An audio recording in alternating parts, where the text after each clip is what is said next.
MechWarrior 3 was a success, like every other mech game, and not long after release it got an expansion pack, like every other mech game. Barely 6 months after Mech 3, Pirate's Moon was released in December 1999, which didn't give gamers much time to play it before the Y2K bug destroyed all their computer parts. Pirate's Moon is the exception to the MechWarrior expansion's suck rule. Pirate's Moon has 2 campaigns from 2 perspectives. In the main storyline, you play as the same group of characters from MechWarrior 3, though your main character has been given a voice and a name, Connor Sinclair. Giving the player character a name and personality could take you out of the story, but it's handled so well that it's actually better than being the generic commanding entity from MechWarrior 3. Sinclair, his 3 lancemates from the last game, and the guy who drives the MFB repair truck are part of the Eridani Light Horse and are assigned to the remote mining planet Vale for some light-duty protection work. Predictably, that lasts all of 1 mission before shit gets real and you end up in a war with the pirates whose moon it is. In the other campaign, you play as Scourge, a pirate working for Pirate Queen Susie Ryan. Over the course of both campaigns, the groups cross swords more than once, which makes Pirate's Moon's twin campaigns like a self-contained version of the GTA 4 trilogy. The story isn't anything revelatory, but it's written and acted with enough sincerity that I can't help but get invested. Sinclair and his team are fun to listen to, with some hammy but enjoyable bickering. I'd like to think this is going to be a milk run, but... But you're a sensible man with an IQ above his waistline and realize that the pirates have been anything but predictable. Close enough, opponent. Close enough. The pirate campaign isn't quite as good. Some awkward moments take place where you come across your alter ego, which is a serious conflict of interest because the main characters are more interesting and sympathetic than the pirates. The pirates are pretty cool in their own right, but they sound like they're trying too hard. Scourge sounds a lot like the dropship pilot from the opening cutscene of MechWarrior 2 Mercenaries. His voice is so gravelly it'll pop bike tires. We heard the briefing, Scourge. Just let us do our jobs. Fair enough, but be advised, I will tear you a new one if you bullocks this mission. That's all. Jeez, I get a little rowdy on leave and wind up with the Lance Leader from hell. Zip it, Trey. These guys have it cranked up to 105% on the Disney villain scale, and they're probably gargling menthol between takes.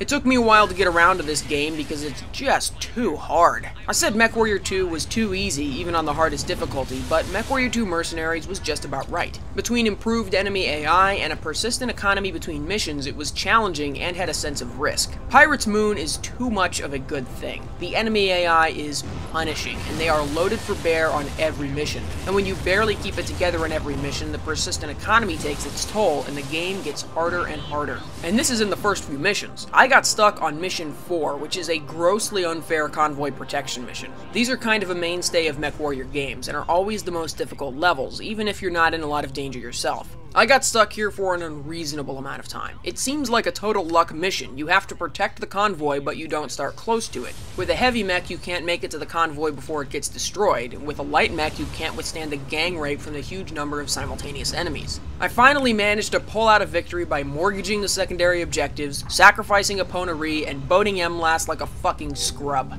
The game is just goddamn difficult. Public enemy number 1 is that the game doesn't seem to realize the draw distance still sucks. This is the only mech game where your enemies are capable of using the full capabilities of their mechs, so you'll face endless missile salvos and alpha strikes out of the fog as soon as you engage. Every enemy mech is also customized down to the last quarter ton with the kind of bullshit min-max overpowered loadouts that human players would use. The whole game is about this difficult. Every mission a stacked deck replete with blind ambushes that hit you out of nowhere. If you're up to the task, Pirate's Moon gives that feeling of MechWarrior desperation like nothing else. Sometimes your only option is to run like hell for the dust-off site, dodging a fusillade of gunfire and hoping your rear center torso just hangs in there. And since most missions take place near a canyon, you have to hope your AI lancemates don't fall in and die. The level environments are a little blank, with tiny pockets of buildings here and there as the mission objectives require.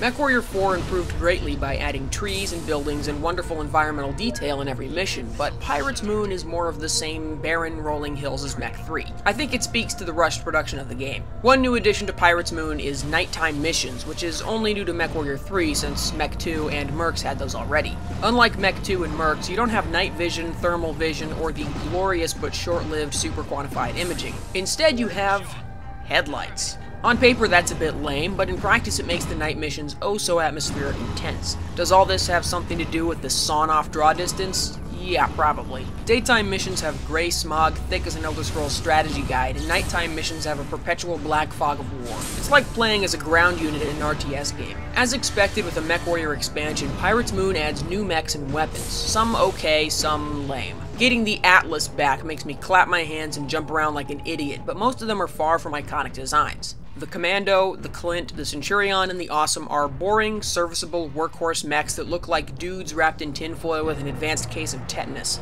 MechWarrior 3's selection had some of the most interestingly shaped mechs in the canon. The lighter mechs like the Bushwhacker and the Strider are a far cry from the typical humanoid boxy mech. All the way up through the 100-ton range, the mech selection had some great designs. Luckily, Pirate's Moon adds the Warhawk and the Stormcrow to round out the selection, but I get the sense that working out new animations was too difficult, so they used these standardized man-walker types to make it easy. The new weapons available for customization are good, but don't change much about the game. Heavy and light machine guns are added to contrast with regular machine guns, but there doesn't seem to be any use for them. Heavy MGs do more damage at closer range, and light MGs do less damage at longer range. They carry less and more ammo per ton respectively.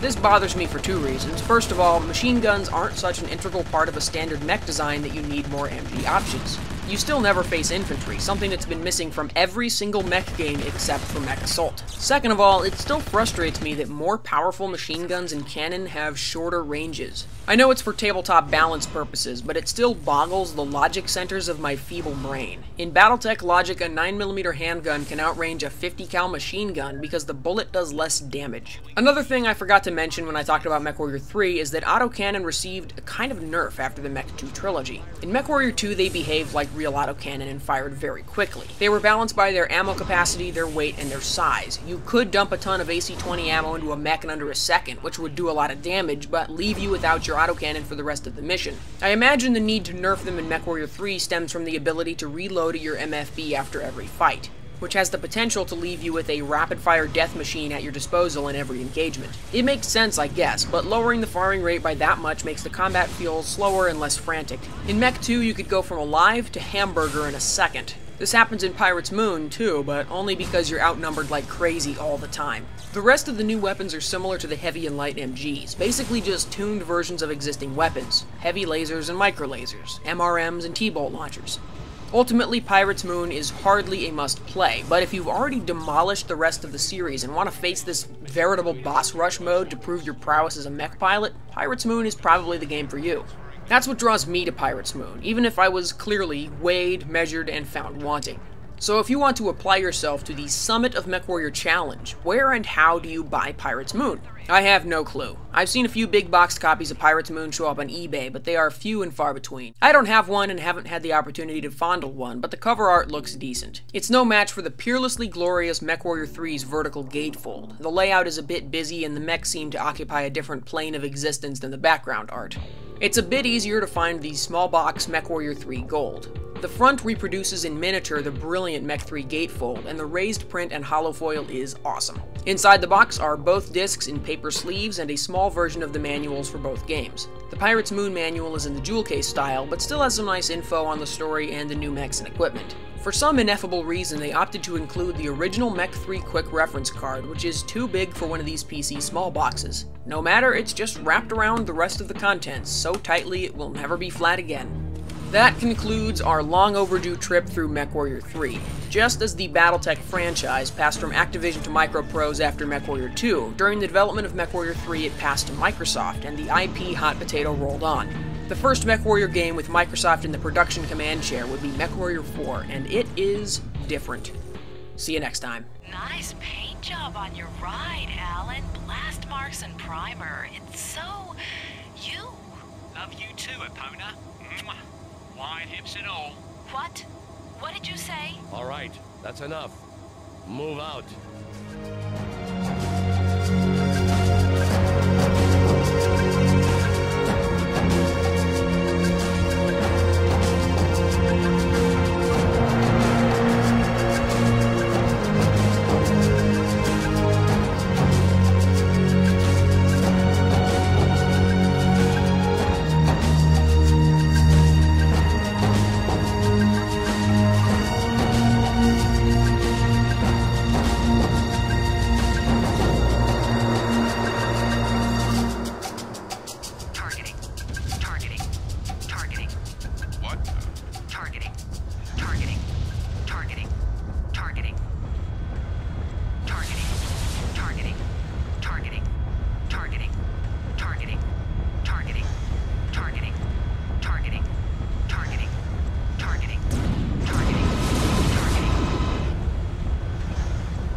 the fuck up.